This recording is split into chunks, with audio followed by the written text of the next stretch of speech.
7 now. The Radio Wammo Breakfast.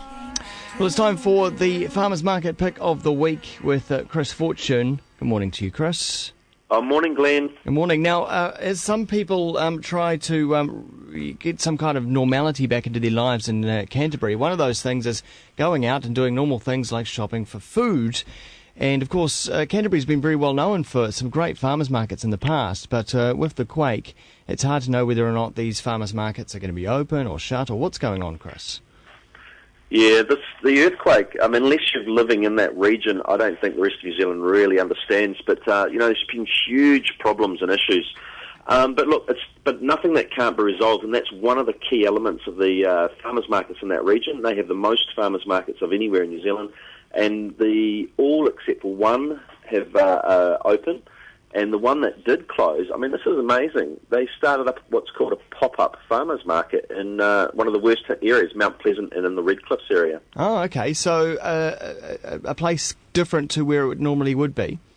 Well, unfortunately, the Littleton farmers market had to close. They were one of the hardest hit by the earthquake. Their local school, is where they normally hold it. So some very enterprising people, Tom Davies and other local vegetable growers, Cam Booker, Angela Clifford, started up a pop-up farmers market. And the idea was just to give access to fresh local food. And to give also, there's two sides to it. The consumers need to get product. Yeah. But also you've got to think these producers, they can't just turn their lettuces off.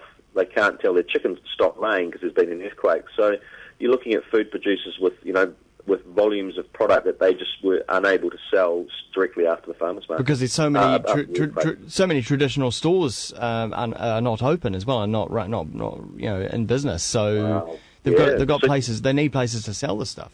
Yeah, and that's right. So restaurant, the hardest hit of all, restaurants in the Canterbury region that would normally take local product. Supermarkets have been shut permanently, and so the idea with a pop-up farmers market, look, it can happen anywhere. And it's started up in the worst hit area, in Mount Pleasant in the Red Cliffs area, and it's all about giving locals access to fresh quality product.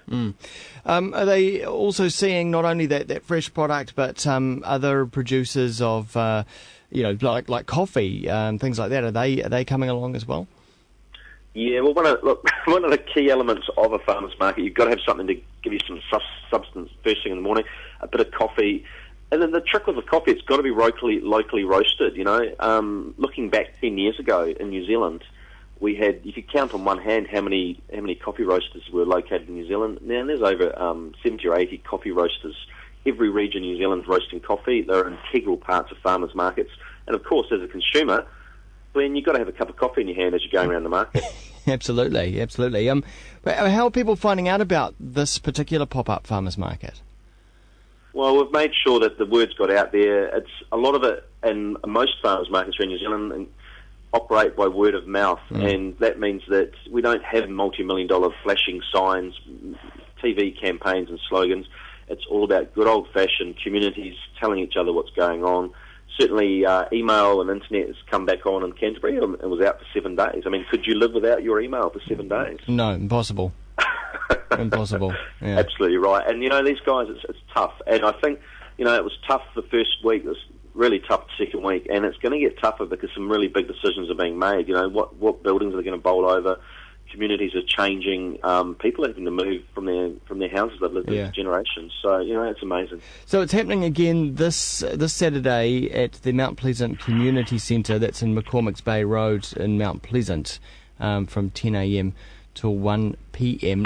And I'd imagine they are eligible for the Taste Farmers Markets Awards? I reckon they're going to get the Try Hard Award this year for the Taste Farmers Market Awards. If anybody would like any more information on that pop-up farmers market, they can contact Tom Davies, 0276 007 779. That's 0276 007 779. And yes, they will be eligible for the Taste Farmers Markets Awards. They are all about celebrating what's best in our regions. And look, that pop-up market has got to be one of the best things that's happened in Canterbury. Yeah, and of course people can vote as well over at the website tastefarmersmarketsawards.co. Was it .org.nz? I've got to get that one right. .org.nz. You will get to us, and it's pretty well all over the net at the moment.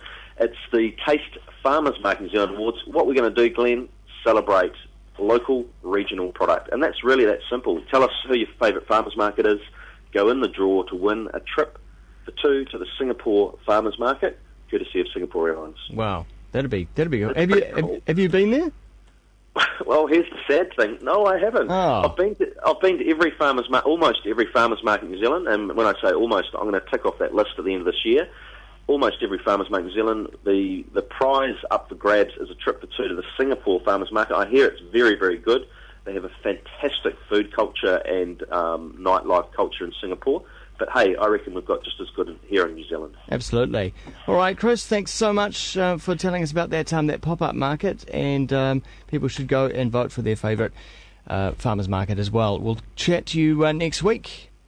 Thanks, Glenn. And if people want to vote, www.tastefarmersmarkets.org.nz. And look forward to catching up next week, Glenn. Yep, see you, mate. And of course, check out Chris at chrisfortune.co.nz. Here is the Shrugs. This era is called